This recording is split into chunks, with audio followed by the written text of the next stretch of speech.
Yooyyaa Hordoftoota barataa Tuutoriyaals nageenyi koo kan jaalalaaf kabajaa bakka jirtanitti hundumaa keessan sina dhaqqabu. Viidiyoo kana keessatti qabadhee kanan isinii dhufee barnoota C++ jechuudha. Piroograamiing laanguweejii yeroo baay'ee kallattii garaagaraatiin namoonni akka beezikii yookaan akka isaa jalqabaatti piroograamiingii kam dursayyuu baratanidha. Viidiyoo yookaan tuutoriyaaliin kuni namoota barattoota yuunivarsiitii keessatti barattoota C++ yookaan kompiitara piroograamiingii fudhatan akkasuma barattoota sadarkaa haayiskuulii irras haa ta'u barnoota C++ barachuu fedhaniif akkanumallee namoota hojii garaagaraa eriyaa kompiitara alatti jechuun koo diisipliinii kompiitara saayinsii haa ta'u kompiitara injiniringii, information system, IT, software injiniringii warra kanaatiin ala jiran hojjechaa jirtan garuu dabalatatti gara piroograamiing laanguweejii yookaan immoo kompiitara piroograamiingiitti dhufuu barbaadanidhaaf isin hin gargaaraa jedhan abdadha. So har'a keessatti wanti guddaan isin hubachiisaa barbaadu tokkoffaan piroograamiing laanguweejiin maal akka ta'e, piroograamiingiin maal akka ta'e akkanumallee barnoota piroograamiingii keessatti wantoonni barbaachisan iskiilee barbaachisan maal fa'ii fi beezikaalii C++ keessatti haalli ittiin koodii godhan yookaan immoo akkaataatti koodii barreessan maal fakkaataa kan jedhu isiniin hubachiisaa jechuudha. So gara barumsa keenyatti taasifnu.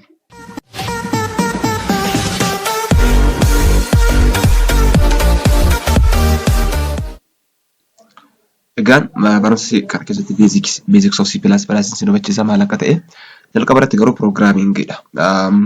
Piroograamiingiin maalidha kan jedhu sirriitti hubachuu qabna.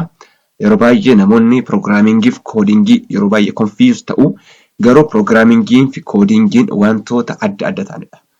Piroograamiingii jechuun just here programming the skill that can be acquired by computer professional that gives him or her knowledge of making computer perform their core operation or tasks. Programming jechuun iskiiliidha yookaan immoo maal akka waan akkamiitii dandeettiidha. Dandeettii namoonni kompiitara barachuu barbaadan, kompiitara hojjechuu barbaadanii akkaataatti kompiitara hojjetuuf ajaja yookaan immoo instructionii kennanidha. So programming jechuun haala gabaabaatiin maal inni beekumsa wayii waa'ee kompiitaraa yookaan immoo wanta kompiitara understand gochuu danda'u tokko baranna. Sana booda wanta kompiitara akkan operate godhu akkan hojjetu barbaadu tokko instructionii yookaan immoo ajaja wayii kennuufidha jechuudha. So wanti biraan immoo wanti hubachuu qabdan koodingii jechuun immoo maal jechuudha? Wanta akka piroograamiingiitti knowledge tokko qabaannee jirru yoo jiraatu akka piroograamariitti knowledge qabnu yookaan beekumsa waa'ee wanta kompiitarri itti hojjechuu danda'u qabu tokko waa barreessanii yookaan editarii keessatti barreessanii lafa kaa'uu jechuudha. Koodingii jechuun. Koodingiin directly sintaksii yookaan sintaksii garaagaraa fayyadamanii kompiitara irratti yookaan editara irratti wayii barreessuudha jechuudha. So programming fi codingin wantoota akka kanaati jechuudha. So egaa kompiitarri surmaayyuu ofii isaatii beekee waa kan hojjetu otoo hin taane namni ofii isaatii ajaja kan kennuufidha, instructionii kenneef isa kan hojjetudha. Akka waliigalatti kompiitarri paartii gurguddaa lama qaba. Paartii gurguddaa lama kan jedhamani parts of computers. Computer kan jedhaman tokkoffaa paartii hardweeriin jiraata. Paartii hardweerii lammaffaa irratti immoo paartiin soofteeriin jiraata. Egaa paartii hardweerii jechuun the part of the computer that is physically touchable kan ta'e jechuun kan qabatamuu danda'u paartii sanadha. Kana jechuun monitara isaa, kiiboordii isaa, maawuzii isaa wantoota adda addaa of keessaa qaba. Garuu soofteerii jechuun immoo it is the instructioniiwwan garaagaraa kanneen hardweeriin kun akka wayii hojjetu kan taasisudha. Fakkeenyaaf isin viidiyoo pileerii kompiitara keessan irraa yoo qabaattan yeroo viidiyoo pileerii keessan banattanitti sagalee wahii muuziqaa wahii baratanii sagalee wahii yookaan sagalee muuziqaa kompiitara keessa isinitti dhaga'ama. Egaa kan kana taasisan maal inni piroogiraamiin jira yookaan soofteeriin paartiin soofteerii hin jiraata. Kompiitara sana keessa jechuudha appilikeeshinii sanaan. Appilikeeshiniin sun maal godhee jechuudha kompiitarri sun akka sagalee wahii sagalee murtaa'e wahii sagalee muuziqaa wahii kennu taasisee jira jechuudha. Kanaaf iyyuu egaa moor piroogiraamiin irratti gaafa xiyyeeffannu nuti maal irratti xiyyeeffanna jechuudha soofteerii irratti xiyyeeffannaa jechuudha paartii soofteerii. Paartii soofteerii paartii inistiraakshini yookaan ajaja ittiin haardweeriin waa hojjetu waa opereet godhu taask wayii perform godhu wayii kan ittiin kenninu ta'a jechuudha. Egaa soofteerii kana hojjechuudhaaf wanti barbaachisu beezikaalii piroogiraamiingidha. Piroogiraamiingii dabalata irratti immoo piroogiraamiing laanguweejis kan jedhaman jiraatu. Piroogiraamiing laanguweejis jechuun laanguweejota akkuma namaa fakkeenya yoo isin fudhadhe afaanota gosa garaagaraa jiru miti afaanota afaan Oromoon jira, afaan Ingiliffaan jira, akkanumallee afaanonni biroollee jiraatu. Fakkeenyaaf nama tokkotti nama biyya alaa ta'e fakkeenyaaf nama adii ta'e irratti nama afaan Oromoo afaan isin beektan hin beekne tokkotti akka hubattuudhaaf afaan Ingilizii fayyadamtu. Egaa namichi afaan Ingilizii sana fayyadamnee maal jennaani hojii wayii akkan hojjetu taasifna. Fakkeenyaaf afaan Ingilizii fayyadamnee akka inni nuu faarfatu yookaan nuuf sirbu gochuu dandeenya. Namichaatiin hey man let you sing for me jennee itti dubbanne kun orderii yookaan instructionidha. Naaf sirbii jennee gaafa dubbannu. Kana booda namichi dhaga'ee instruction sana fudhatee maal godhachuudhaan nuuf sirba. Agartanii laanguweejii itti dubbanne. Garuu afaan Oromootiin namicha naaf sirbi jennee itti dubbanne namichi nuuf sirbuu hin danda'u. Maaliif understanding godhu waan ta'eedhaaf. Akkuma kana kompiitarris afaan mataa isaa danda'e hin qabaata. Afaan itti understand nama godhu hin qabaata. Innis afaanota gosa garaa garaatu jiraata. Garuu sadarkaa levelii garaa garaa jiraatu. Gosa garaa garaatu jiraatu. Kompiitarri beezikaalii wanta inni understand godhu machine language kan jedhamu qofaatti hin qaba. Innis immoo 0 fi 1 of keessaa kan qabu instruction akkas of keessaa qabaata. Egaa programming language kun sadarkaa kompiitarri 0-1 tti caccabsee understand godhutti dursanii program ta'u kan instruction kennamaaf. Kanaaf akkuma kana egaa programming language kuni kompiitara akka hojjetuudhaaf wantoota nu gargaaran jechuudha. Semantics yookaan immoo sirna mataa isaanii akkuma afaan giraamerii qabu giraamerii mataa isaanii yookaan syntax mataa isaanii qabu structure mataa isaanii qabu. Egaa programming language jechuun maal jechuudha? Set of different categories of written symbols that instruct computer hardware to perform specified operations required by designer. Kana jechuun maal jechuudha? Written symbol yookaan barreeffamoota gosa garaa garaati. Programming language jechuun programming language gosa baay'eetu jira. Fakkeenya kan isin qabadhee dhiyaadheerra. C++ dha. Kanaan alatti illee garuu Java kan jedhamu jiraata. Akkanumallee Python kan jedhamu jira. C# C kan jedhamu illee jira. Gosa baay'eedha. PHP, HTML gosa baay'eetu jira. Programming language baay'eetu jira. Egaa sana keessaatii namoonni purpose mataa isaanii qabu, areaatti fayyadamaman isin qabu. Garuu basically computer hunda isaanii understand gochuu danda'a. Maaliif computer wanta barreeffamu hundumaa gadi buusee bifa 0 fi 1 tiin understand waan godhuuf machine language jechuudha. So C++ programming language tokkodha jechuudha. Egaa kana jenneeti what skills do we need to be a programmer? Nam tokko programmer ta'uu barbaaddu yoo taatan skillii isin barbaachisu maalidha? Yeroo baay'ee namoonni programmerii ta'uudhaaf wantoonni isaan itti yaadan wanta baay'eetu jiru. Fakkeenyaaf yoo fudhanne maatisii namni danda'u tokko yeroo baay'ee programming irratti effective jedhama. Garuu isa kanarratti ani yaada akka dhuunfaa kootti qabu maatisii yookaan fiiziksii kana lamaan danda'uun dirqama miti. Yaadni tokko maatisii fiiziksii tarii yoo hojjetu ta'e programming irratti baay'ee cimaa ta'uu danda'a. Garuu maatisii fiiziksii baay'ee danda'a taanaan immoo moor akka inni itti jabaatuudhaaf caalchisa yoo akka irratti hojjetuudhaaf carraa baay'ee banuufii danda'a jedhee yaada. Garuu akka waliigalaatti iskiiliiwwan isin barbaachisan tokkoffaa programming language iskiilii isin barbaachisa. Kana jechuun programming language iskiil gaafa jennu namni tokko language gosa garaagaraatu jira. Gosa garaagaraa sana keessa tokko irratti specialize godhee yookaan immoo sirriitti hubatee baratee learn godhee irratti hojjechuu danda'u jiraata. Fakkeenyaaf nam tokko C++ irratti knowledge qabaachuutu irra jiraata.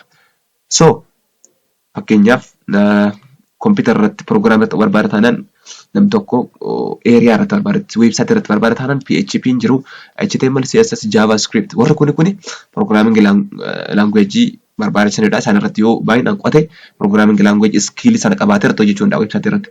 Akkasuma machine learning, desktop application develop gochuu barbaada yoo ta'e wantoota kana Python irratti xiyyeeffachuu ni danda'a, C++ irratti, Java irratti xiyyeeffachuu ni danda'a.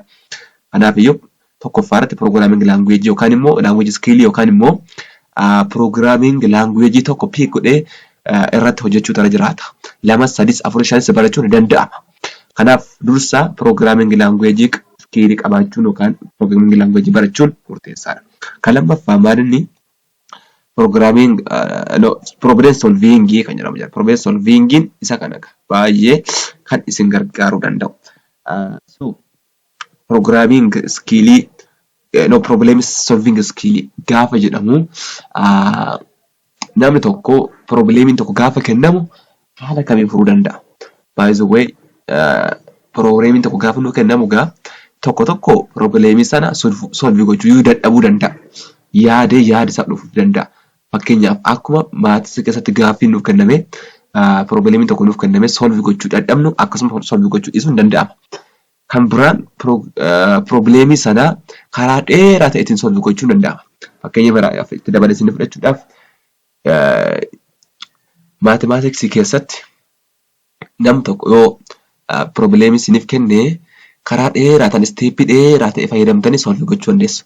Inni kan biraan problemii sana namni biraa immoo karaa gabaabsee short godhee bifa brief ta'e bifa clear ta'eetiin lafa kaa'ee hojjechuu hin danda'a.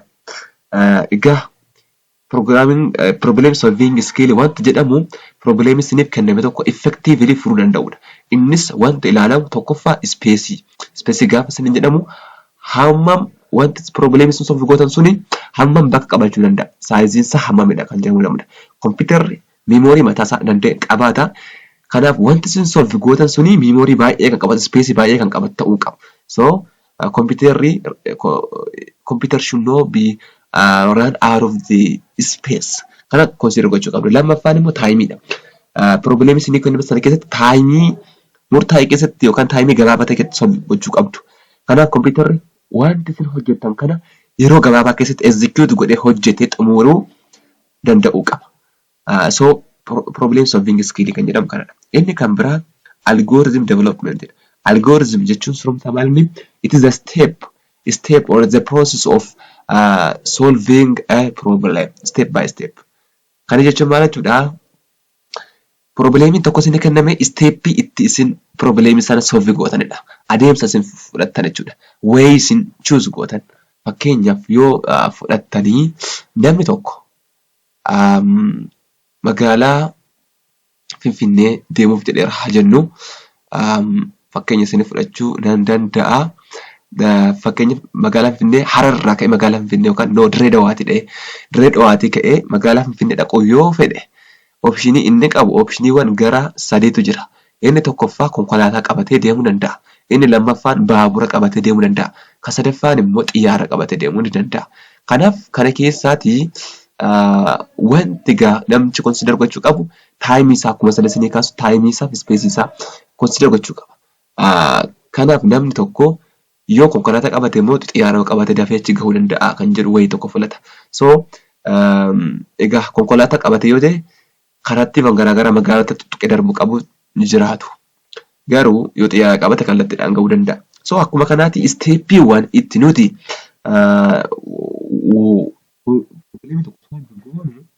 algorithm jedhameen beekama. So algorithm development gaafa jennu nam tokko problemii isiniif kenname haala kamiin algorithm isaa hojjechuu dandeessu kan jedhudha jechuudha. Moo basically isa kana tiitoorii kan biraa viidiyoo YouTube irraa barbaadanii kitaaba biroolee irraa barachuu dandeessu. Algoritmii akkaataatti develop godhan meetodiiwwan garaagaraatu jiru. Simboliiwwan garaagaraa wantoota garaagaraa fayyadamna jechuudha. Namni tokko koodii otoo hin barreessin dursa wanta inni gochuu qabu algoritmii develop gochuudha. Algoritmii develop goone tana kallattiidhaan koodiitti galee tana baay'ee carraan nyaatamuusaa yookaan carraan probleemii sana dafee solvii gochuu dadhabuusaa misteekii uumuusaa baay'ee dabala. Kanarratti detail ilaaluu ni dandeessani. Okay. So mee har'a akka beezikii C++ yookaan immoo koodiiwwan beezik jedhama C++tti barreessinee waa'ee sanarratti qo'annu. Egaa sana dursa garuu waan isin beekuu qabdan koodii barreessuudhaaf wantoonni bu'uuraan barbaachisan keessaa tokko editariidha. Editariin gosa baay'eetu jira. Ani qabadhee kanan jiru amma fayyadamaa kanan jiru dev C++ jedhama. Dev C++ jedhameetu beekama. Garuu kanaan alatti gosa baay'ee jiraachuu danda'u. VSC yookaan Visual Studio jira. Code blockii kan jedhamu illee jira. So isin gosa barbaadan buufatanii fayyadamuu dandeessu irratti akkanumallee namoonni mobile irratti barbaadan C++ Android C++ Android kan jedhamu tokko jira. Play Store irraa buufattanii mobile keessan irratti yookaan tabletii keessan irratti haala salphaa ta'eetiin koodii baay'ee simple jedhan basic warra ta'an jechuudha.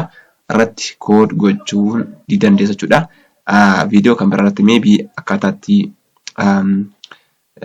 install godhan yookaan application kana yookaan editorii kana install godhan isinitti agarsiisuu nan danda'a. Mee har'aaf garuu wanta basic ta'e tokko haa ilaalla jechuudha.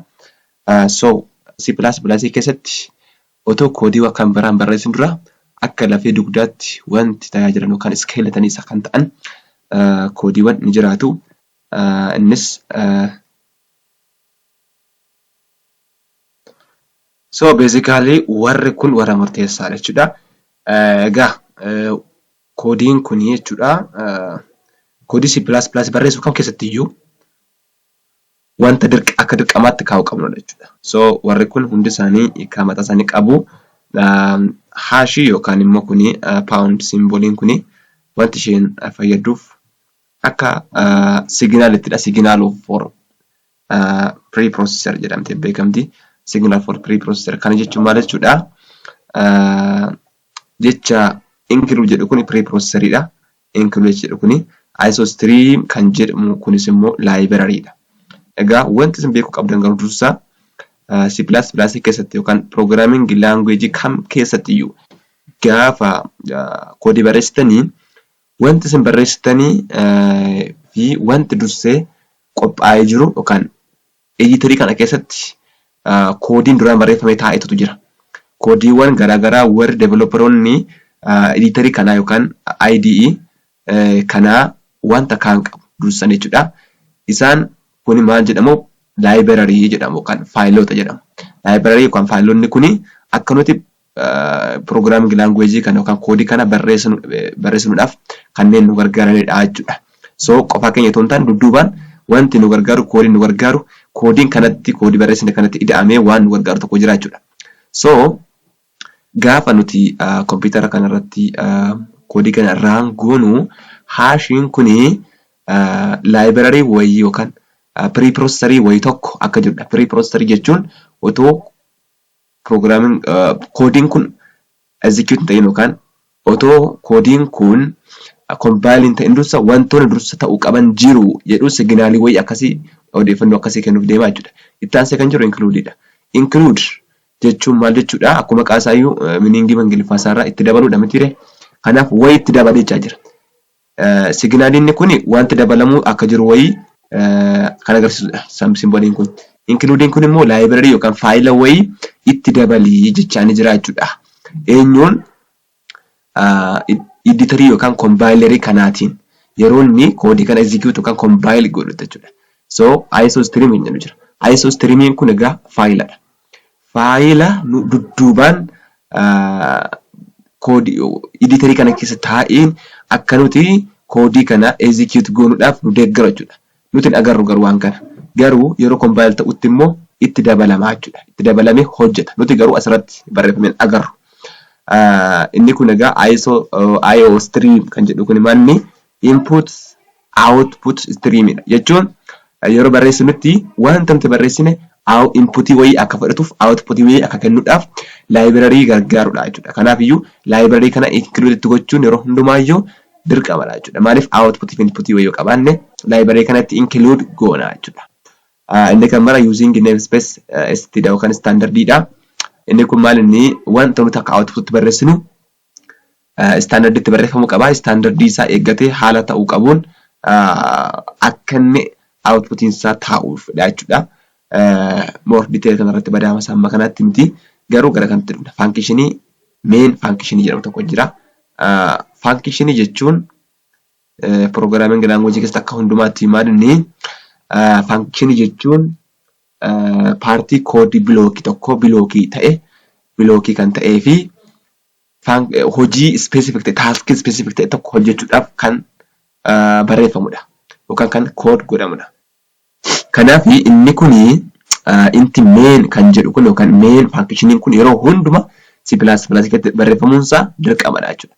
Functioning gosti baay'ee jiraachuu danda'u, gosti baay'ee barreessuu dandeenya garuu wanti barreessuu yookaan wanti nuti call gochuu qabnu calling function calling kan jedhamu jira kun duratti hin barattu kana keessatti waamama jechuudha. So kanaatiin alatti functionii kanaatiin alatti koodiin C++ kun hundi isaayyuu value hin qabu jechuudha. Kanaaf iyyuu keessaa hafuu hin danda'u kunis dirqama wanta barreeffamudha jechuudha. Egaa int jedhee kaa'eera asitti. Egaa data type'dha. Data type wanti jedhamu jira. Data type gosa baay'ee jira. Integerii bakka bu'a kuni. So functioning kun umarratti return wanti godhu wanti umarratti deebisu integeridha. Fakkeenyaaf 0dha. So kanatti baay'ee hin dhiphatinaa more yoo keessa galtan agartu garuu dirqamatti wanti beekuu qabdan koodii kamiyyuu barreessuun dura basically kun murteessaa akka ta'e. Kana barreessitan taanaan wanti isin barreessitan run ta'uu akka hin dandeenye yookaan immoo execute ta'uu akka hin dandeenye jala murtanii hubachuutu sinirra jiraata jechuudha. Inni kan biraan statementii kam keessatti C++ keessatti statementii kam keessatti iyyuu wanti nuti dhumarra kaa'uu qabnu semicolonidha. Akkuma statementii tokko barreessinee Ingiliffaa keessatti afaan Oromoo keessatti dhumarratti tuqaa keenyu C++ keessatti immoo ishee kana yookaan semicolonii kana keenya jechuudha. Semicolonii kun hin jirtu taanaan dogoggora yookaan error compile error nutti fiduu danda'a jechuudha. So of eeggannoo guddaadhaan kana hundumaa barreessuu qabna. Fakkeenyaaf as keessa haashii dogoggora taanaan yookaan include jechuudha qubee suuratti dogoggora taanaan yookaan isostream kan jedhu wantoota garaagaraa ta'us keessatti qubee dogoggora jennaan kompiitara nu hubachuu danda'u. Kanaaf iyyuu of eeggannoo guddaadhaan barreessuutu nu jiraata jechuudha. Egaa mee kompiitarri kun akka ta'uu danda'utti waa itti dhaabannu. Innis cout wanta jedhamu jira. Maal akka ta'e isinittin hima. Cout hello Oromiyaa jennee statementii kam keessatti maal jennirra semicolonii kaa'uu qabna irra. So cout wanti jedhu kuni cout jennee as keessatti immoo quotationii keessatti waa keenyee jirra. Cout jechuun maal jechuudha? Wanta as keessatti yookaan immoo wanta bakka kana keessatti jechuun mallattoo leezaanii fi semicolonii kana gidduutti wanti barreessine kuni akka inni bakkeetti bahinuuf barreeffamuudhaaf nu gargaara jechuudha. Yookaan akka outputitti akka nuti argannuudhaaf nu gargaara. Egaa kana keessatti wanti isin hubachuu qabdanii kompiitarri wanta input output jedhamu qaba jechuun daataa fudhatu qaba, daataa baasus qaba. Like akkuma kanatti jechuudha. Koodingii keessattis akkuma kanatti jechuudha. Egaa wanti kun run akka ta'uudhaaf dursa wanti gochuu qabnu save gochuu qabna. Egaa faayilii C++ save gaafa ta'u save goona jechuudha asitti. Save gaafa ta'u wanta ittiin save ta'uu qaba. Fakkeenyaaf kana hello dot jennee cpp kan jedhamu jira. Extensionii kanaatiin yeroo hundumaa save ta'uu qaba. Extensionii kanaatiin save hin ta'u taanaan run ta'uu hin danda'u. So .cpp wanti jedhamu kuni extensionii yeroo itti faayila keenya save godhannu itti dabaluu qabnudha jechuudha. So kana save godhanna jechuudha. Amma koodiin keenya save nu ta'ee jira jechuudha. Kana boodatti wanti nuti gochuu qabnu maal jechuudha? Waan kana execute yookaan compile gochuun irra jiraata jechuudha. Egaa waan hundumaa dursa wanti gochuu qabnu C++ keessatti jalqaba compile gochuu qabna. Compile erga goone run goona. Compile jechuun maal jechuudha?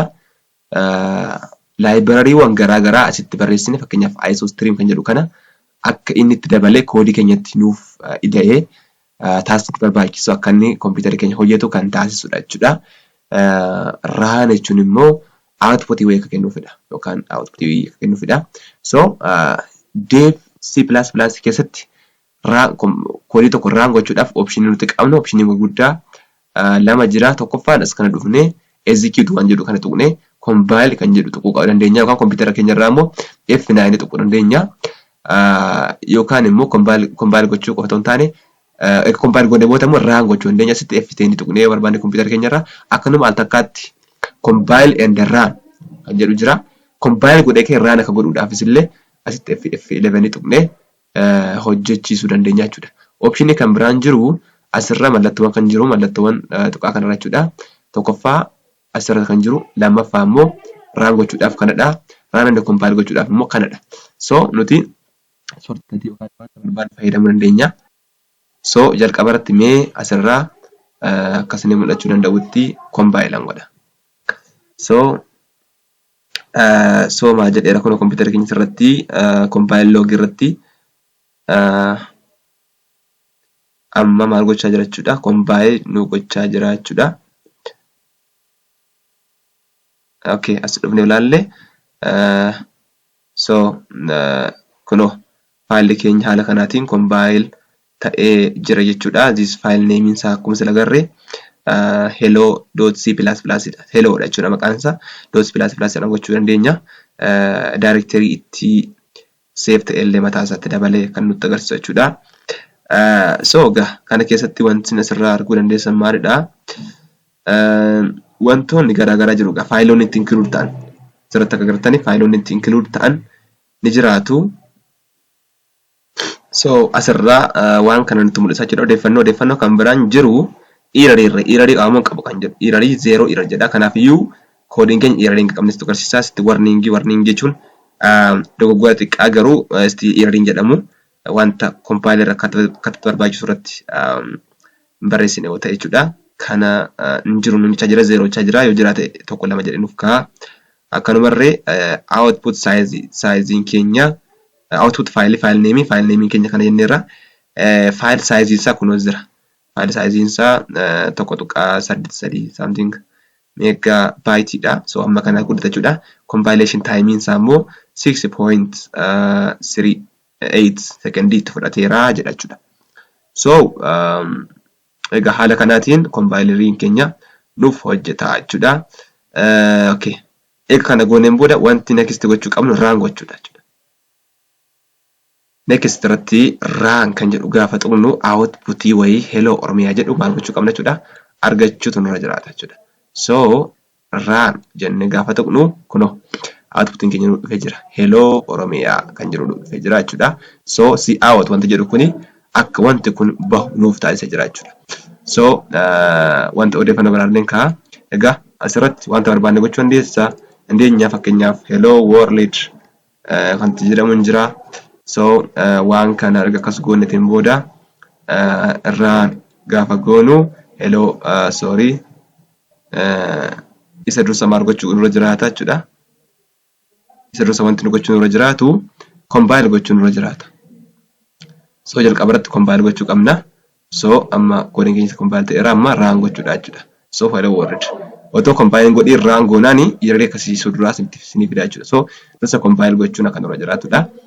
Yookaan immoo mobile irratti namoonni fayyadamtoonni jiraatanii mallattoodhuma roog sadee kan qabdu tokko jirti. Isuma tuqxan compileis raanis al takkaatti gochuu danda'a. Okay, fakkeenyaaf asirratti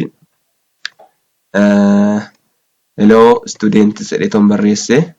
Okay, or I am coder jedheetoon barreesse. Al takkaatti raan yookiin compile yoon jedheeyyuu lama san hojjetaa jechuudha. I am coder kan jedhu kana dubbaaseera jechuudha. So haala kanaatiidha jechuudha wanti kun kan hojjetu. Egaan akkuma barbaannetti amma barbaanne si out jennee taayippii daataa barbaannetiin baasuu dandeenya jechuudha. Fakkeenyaaf itti daballee si out jennee I want to learn C++ sennee yoo keenye dhumarratti semikolonii yoo keenye combined irraan yoo goone jechuudha. Wantoota kana nu baasaa jechuudha. Walitti aansee nu baasa. Isaan kana gidduu akka galanidhaaf wanti nuti keenya hin jiraata. I want to go gargaaree separate haa goonu. Kana separate gochuudhaaf wanti nuti keenyu end line wanta jedhamu jira. End line yookaan line kan jedhamu jira. End line gaafa daballu jarri kun salphaatti separate ta'uu danda'u jechuudha. So gaafa round compile goonu adda bahanii jiru jechuudha. Line tokko tokko irratti qofaatti baanee jedhamu jechuudha. Okay, inni kan biraan iskeetti wanti baruu qabdanii outputii fi input irratti xiyyeeffatamu CE'n wanti jedhamu jira. CE'n Cout'n akkuma objectii kennu output kennu CE'n immoo userii keenya irraatii odeeffannoo barbaachuu irraa fudhachuu danda'udha jechuudha. So isa dursa garuu CE'n irratti godhin dursa wanti jiru jiranis variable wanti jedhamu. Variable jechuun value waan tokko memorii kompiitara keenya keessaa iddoo kan nuuf qabatudha. Kana jechuun koo kompiitara keenya keessatti yeroo asirratti barreessinu jechuudha. Hundi isaa ispeesii mataa danda'e tokko tokko qabaata. Ispeesii sana egaa achirra kaa'uudhaaf dursinee bakka qabuufii qabna. Jechuun bakka objektiin tokko taa'u dursinee qabuuf jechuudha. Fakkeenyaaf isin fudhadhee namni tokko konkolaataa keessatti dursee gaafa konkolaataa seenu hiriyaan isaa bakka jira taanaan bakka namicha sanaa maal godhaa?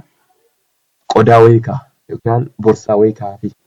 Egaa boorsaan suni maal gooti jechuudha bakka namichaaf buutee teessoo qabdeefii jirti jechuudha. Egaa namichi yeroo dhufutti maal ta'a jechuudha? Boorsaa sana kaaseetu namichi hiriyaan inni bakka jiru sun dhufee bakka isaaf riserve ta'eetu dursaa qabee jiru ta'a jechuudha. Haaluma wal fakkaatuutiin kompiitara keessattis variable wanti jedhamu kompiitarri meemoorii qaba. Ispeesii sana variableedhaan bakka qabsiifna. Variable gosa baay'eetu jira. Diteer booda ilaalla taa'ee isaanii faana bakka sana immoo yeroo daataa wayii argannutti variableen sun ka'ee lokeeshinii yookaan bakka meemooriin sun variableedhaan riserve ta'e sana deemee qabata jechuudha. Haaluma kanaatiin qabatama jechuudha. Booda ilaalla. Fakkeenyaaf intijerii waan jedhamu jira daataa taayipii. Fakkeenyaaf X haa jennu variable X. So amma nuti user irraa intijerii barbaadnu ta'e dursinee variable declaration wanta jedhamudha. Jennee fudhanna. Isii hin jennee mallattoo qeerroo isaanii lama fayyadamne X jennee kaa'uu dandeenya.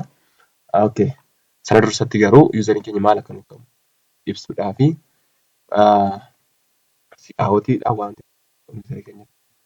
Fakkeenyaaf enter your age jennee himuu dandeenya. Age isaa akka inni nuuf kennuudhaaf jechuudha. Okay. Asiin dursaa akka inni ispeesii nu godhatuudhaaf hundattuu ispeesii tokko tokko irratti nu ta'uudhaaf jechuudha. Indi laayinii kaa'achuu keenya gaariidha. Enter your age kan jedhu kun as goonee fi so age kana eenyurraa fudhanna jechuudha userii keenyarraa fudhanna. So useriin keenya gaafa miseeja kan argu maal godha jechuudha. Okay. Let's delete this one. Kun nu fayyadu waan ta'eedhaaf amma balleessu. Okay. Gaafa raangoonu useriin keenya akka age isaa arguudha galchuudhaaf gaafa okay. Egaa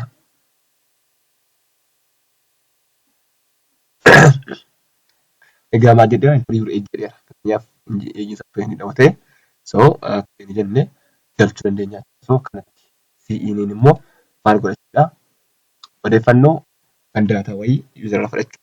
So wanta useriin keenya nu kenne kana maal godhachuudha? Age sana 20 gaafa galchee dursa meemoorii keessatti bakka qabameefii jira. Age sana fayyada. Age sanaatiin X'dhaan qabee akka boorsaa sana fakkeenya saddeet. Gaafa age sun galu X'n kun bakka sana kaatee maal qabatama? Age sanatti qabata bakka sana. So ideas kanadha. So mee akka meemoorii keessa jiruuf hin jiraanne baasuudhaa fi wanta goonu meemoorii sana keessaatii mee haa barreessinu baafnee outputii wayii age sanaa barreessinu. Fakkeenyaaf X fudhannee yeroo ta'e si'aawwatu jennee mallattoo leezzaanii fayyadamnee then your age is jennee okay mee egaa adda baasnee qoonnee outputii wayii kennuudhaaf mallattoo leezaanis lama fayyadamna. Vaaraabilii baay'ee input fudhachuudhaaf immoo mallattoo leezaanis baay'ee fayyadamuu dandeenya. So maal jenna jechuudha x jenna. X'n keenya maal jenna jechuudha bakka kanatti eejii yuuzariin keenya nuuf galchuudha. Enter your age. Okay as kanarratti mee new line kan kennuudhaaf indilii jedhee haa kaa'u. Okay so amma maal godhachuudha yuuzarii keenyarraa eejii isaa fudhatee amma immoo deebisee eejii isaa akka output nuuf kenna. Okay so raanaa goonuu kan inni compile jechuudha. So enter your age nachaa jira. Mee eejii koo 21 gala. Your age sanaaf maal nachuu qabachuudha. Your age is 21. Agartanii your age is 21 jedhee natti hima. Kanaaf meemoorii keessa wanti galee jiru maal jechuudha 21 dha.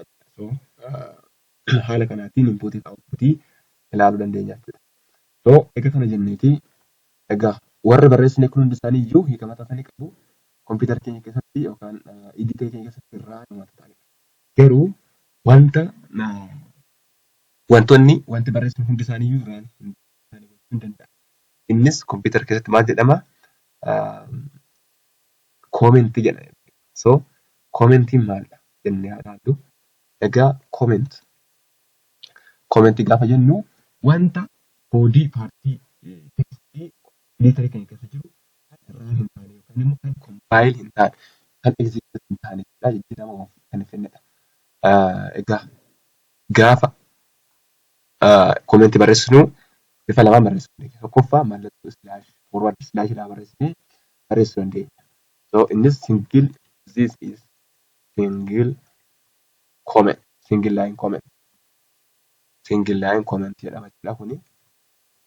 Single line comment haala kanaan barreessina. Koomentii barreessuu barbaanne. Kan biraan immoo multiple line comment jedhamu jira. Multiple line comment immoo haala kana forward slaashii asteriksii eega gooneetiin booda ammas asteriksii goone forward slaashii kana gidduutti akkanatti barreessina jechuudha. Kun immoo this is multiple line comment. Multiple line comment jechuudha.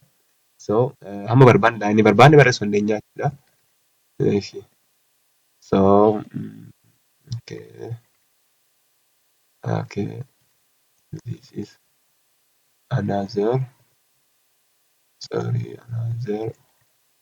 comment.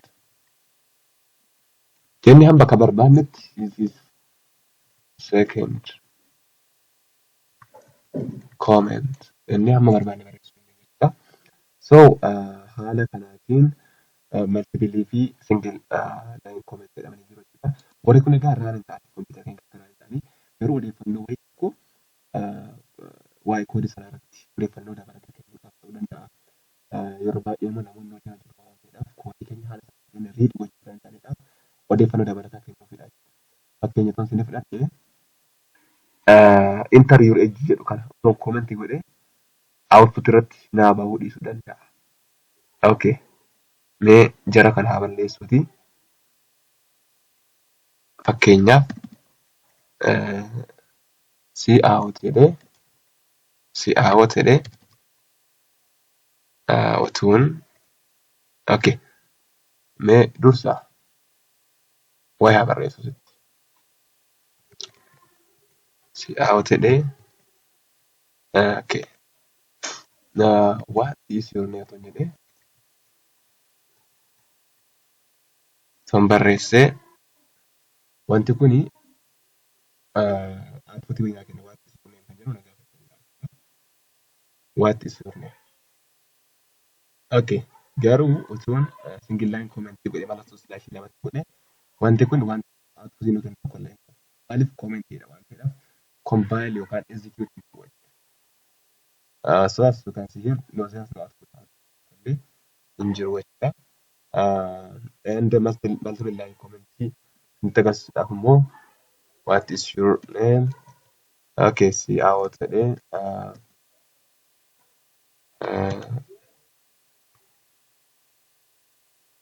what is your favorite food?